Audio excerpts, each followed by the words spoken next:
Selamat berjumpa kembali Bapak Ibu, saudara-saudara umat beriman terkasih dalam Tuhan. Selamat berhari Minggu. Pada Minggu Paskah ke-7 sekaligus menjadi Minggu Komunikasi Sosial Sedunia yang dirayakan dengan tema menuju komunikasi yang sungguh manusiawi. Pesan Paus Fransiskus untuk kita. Saudara-saudara, saya mengajak kita merenungkan pada hari Minggu ini kutipan Injil Yohanes bab 17 ayat 11b sampai 19. Kita mendengarkan sabda Tuhan. Dalam nama Bapa dan Putera dan Roh Kudus. Amin. Dalam perjamuan malam terakhir, Yesus menengadah ke langit dan berdoa bagi semua murid-Nya. Ya Bapa yang kudus, peliharalah mereka dalam nama-Mu, yaitu yang telah Engkau berikan kepadaku, supaya mereka menjadi satu sama seperti kita. Selama aku bersama mereka, aku memelihara mereka dalam nama-Mu, yaitu nama-Mu yang telah Engkau berikan kepadaku. Aku telah menjaga mereka, dan tak ada seorang pun dari mereka yang binasa, selain dia yang telah ditentukan untuk binasa.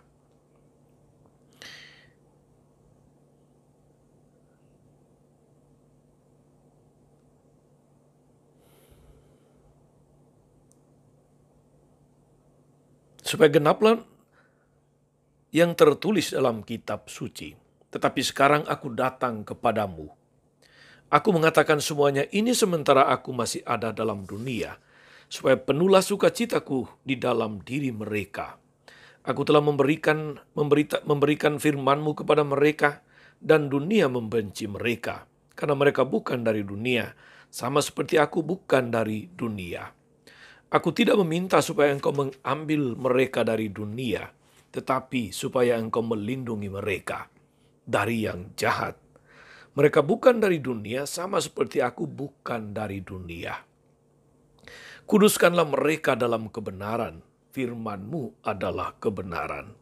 Sama seperti Engkau telah mengutus aku ke dalam dunia, demikian pula aku telah mengutus mereka ke dalam dunia.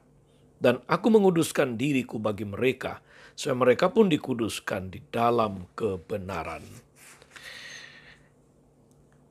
Demikianlah sabda Tuhan. Bapak Ibu saudari-saudara umat beriman terkasih dalam Tuhan. Pada Minggu Paskah ke-7, Minggu Komunikasi Sosial ini, kita mendengarkan Injil yang berbicara tentang Yesus yang berdoa untuk para murid-Nya, untuk mereka semua yang mengikuti Dia. Doa, Bapak Ibu saudara-saudari, seringkali kita pahami sebagai sarana komunikasi dengan Tuhan yang tidak tergantikan.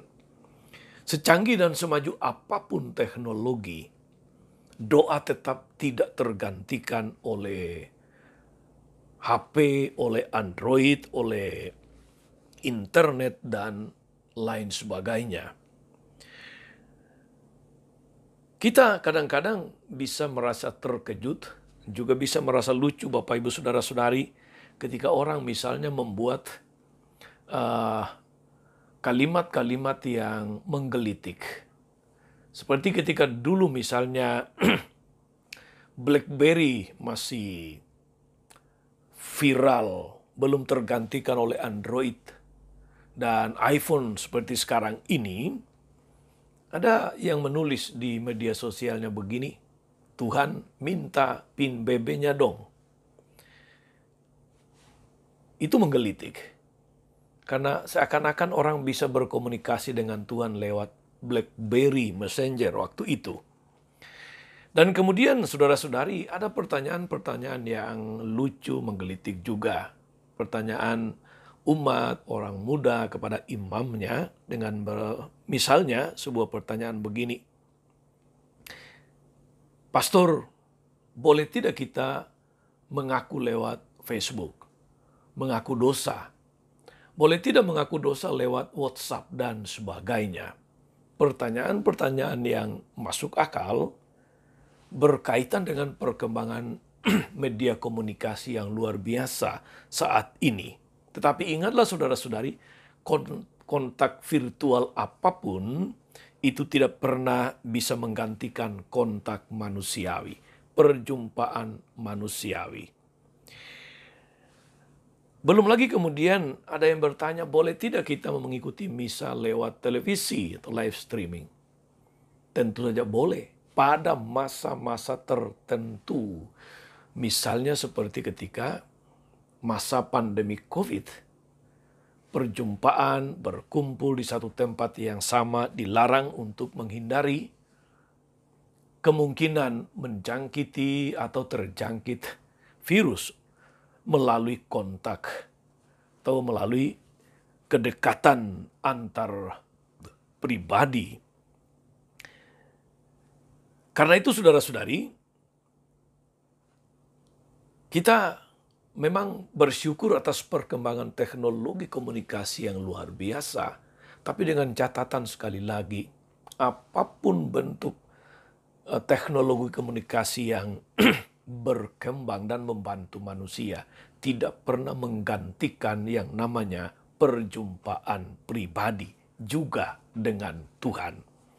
Pada hari Minggu komunikasi sosial sedunia ini, firman Tuhan saudara-saudari menampilkan para murid yang bertekun sehati sejiwa di dalam doa. Dan Yesus sendiri berdoa untuk murid-muridnya. Para murid berkomunikasi dengan Tuhan melalui doa. Mereka yang tadinya berjalan sendiri-sendiri setelah kematian Yesus, kini menunjukkan persekutuan yang kuat melalui doa. Tuhan Yesus berkomunikasi dengan Bapanya juga melalui doa. Tuhan Yesus berkomunikasi dengan Bapa untuk kepentingan manusia, untuk kepentingan para muridnya melalui doa. Dalam doa Yesus mengkomunikasikan perutusannya yang telah dia jalankan. Dalam doanya juga Yesus mendoakan, menyerahkan murid-muridnya ke dalam penyertaan Bapa supaya dalam diri para murid Allah semakin dipermuliakan. Saudari-saudara umat beriman terkasih, kita pun di dalam doa, dalam ibadah, dalam ekaristi berkomunikasi dengan Tuhan. Dalam hal ini saudara-saudari, doa merupakan alat komunikasi yang paling efektif, tidak tergantikan bagi umat beriman dengan Tuhannya. Maka tetaplah bertekun dalam doa. Entah itu doa pribadi, doa bersama dalam keluarga, bersama lingkungan, dan sebagainya. Para murid berdoa bersama sehingga mereka saling meneguhkan satu sama lain, saling menguatkan. Saya ingat saudari-saudara kata-kata almarhum Yohanes Paulus II. Dia mengatakan keluarga yang biasa berdoa bersama akan selalu tinggal bersama, akan selalu hidup bersama. Saudari dan saudara yang terkasih dalam Tuhan, pada hari komunikasi sosial sedunia yang ke-58 hari ini, seperti biasa Paus menyampaikan pesannya, pesan dalam rangka komunikasi sosial atau komsos. Saudari-saudara, Paus menyinggung perkembangan teknologi informasi yang luar biasa yang menciptakan budaya baru tentu saja, dan di dalamnya manusia seakan tidak bisa lagi lepas dari teknologi. Tidak disangkal manfaat luar biasa dari teknologi seperti internet dan sebagainya. Paus mengatakan pada hari komunikasi sedunia ke-45, saya ingat waktu itu, bahwa teknologi komunikasi harus diperuntukkan bagi pelayanan kebaikan perorangan dan umat manusia secara utuh, yang mengandaikan dialog, mengandaikan solidaritas, dan penciptaan relasi-relasi positif. Dengan teknologi, atau dengan demikian teknologi komunikasi juga menjadi sarana untuk berbagi. Saudari-saudara umat beriman terkasih dalam Tuhan, pada pekan Komsos atau komunikasi sosial ke-58 ini, Paus menyoroti tentang kecerdasan artifisial dan kebijaksanaan hati. Paus mengajak kita untuk berefleksi tentang teknologi dan kemanusiaan. Hati adalah tempat pengambilan keputusan. Hati melambangkan integritas dan persatuan, tetapi juga keterlibatan emosi dan mimpi-mimpi kita. Dan di atas segalanya, Paulus mengatakan hati adalah tempat terdalam perjumpaan dengan Tuhan. Paulus mengatakan, saudari-saudara, bahwa segala bentuk refleksi itu dimulai dari hati. Kalau tidak, maka risikonya manusia bisa kaya dalam teknologi, tetapi sangat miskin di dalam kemanusiaan. Saudari dan saudara terkasih dalam Tuhan kita Yesus Kristus. Yang kedua, Paulus mengingatkan kita akan peluang sekaligus ancaman. Segala macam teknologi diciptakan untuk mengatasi segala kelemahan, segala keterbatasan manusia. Tidak bisa disangkal untuk itu, tapi ada kemungkinan bahwa disalahgunakan. Manusia bisa terjerumus dalam pikiran primordial bahwa seakan-akan dengan teknologi bisa menjadi serupa dengan Tuhan dan bisa hidup tanpa Tuhan.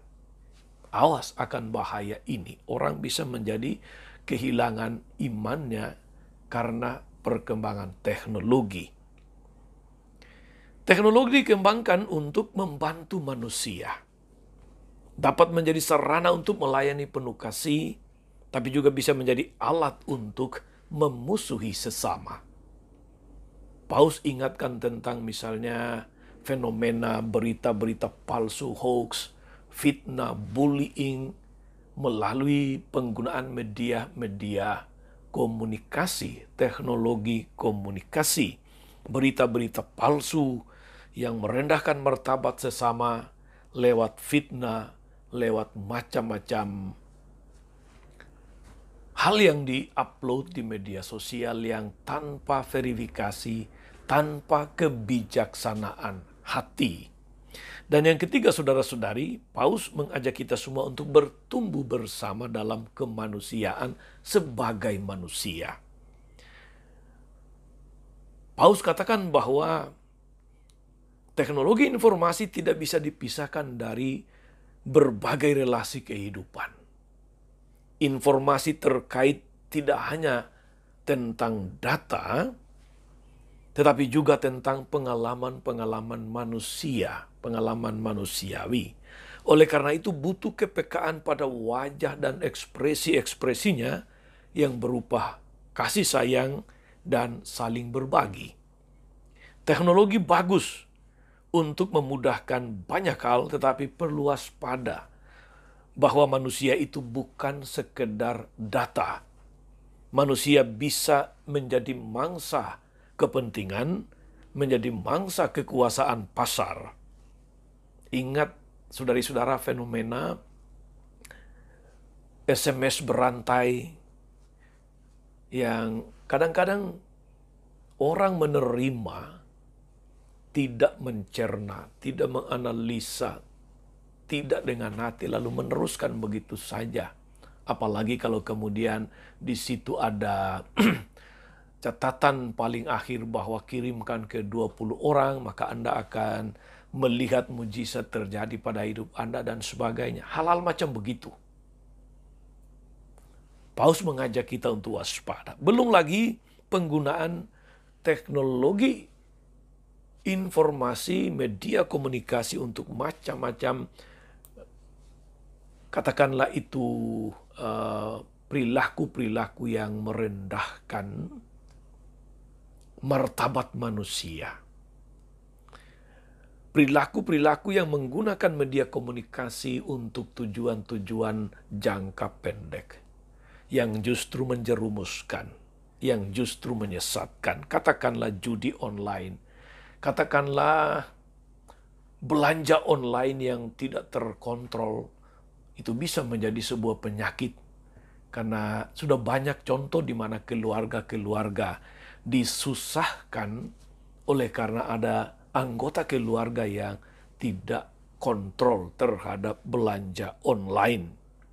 Di satu sisi bagus, segala sesuatu mudah diakses, tapi bisa juga melahirkan perilaku-perilaku yang tanpa kontrol, tanpa kendali, lalu malah merugikan diri sendiri, merugikan keluarga. Saudari-saudara umat beriman terkasih, karena itu kita perlu kebijaksanaan hati. Begitu kata Paulus, untuk menimbang, untuk memverifikasi, lalu kemudian mengambil keputusan. Akhirnya saudari-saudara kita disadarkan bahwa media komunikasi digital itu adalah sarana, bukan tujuan. Media komunikasi melayani manusia dan bukan memperbudak manusia. Semoga kita semakin memiliki kebijaksanaan hati di dalam memanfaatkan media komunikasi demi tujuan-tujuan yang baik, tujuan-tujuan yang positif. Tuhan Yesus memberkati. Amin. Tuhan Yesus Kristus, kami bersyukur atas perkembangan media komunikasi yang luar biasa, yang membantu, mempermudah kehidupan kami, mengatasi kelemahan-kelemahan, mengatasi keterbatasan manusiawi kami. Namun, anugerahkanlah kami Roh Kudus-Mu, agar kami memiliki kebijaksanaan hati untuk menimbang, untuk memverifikasi, dan mengambil keputusan di dalam penggunaannya supaya hidup kami semakin dimudahkan, tetapi bukan disesatkan. Terpujilah nama-Mu sepanjang segala masa. Amin. Saudari-saudara sekalian, berkat Allah turun atas saudari-saudara, atas mereka yang kita doakan atau kita janjikan doa, mereka yang sakit dan menderita. Segala rencana, karya, dan pelayanan hari ini Bapa dan Putra dan Roh Kudus. Amin. Tetap sehat dan teruslah menjadi berkat. Jangan lupa like, subscribe, nyalakan lonceng notifikasinya. Salam 52, Tuhan memberkati.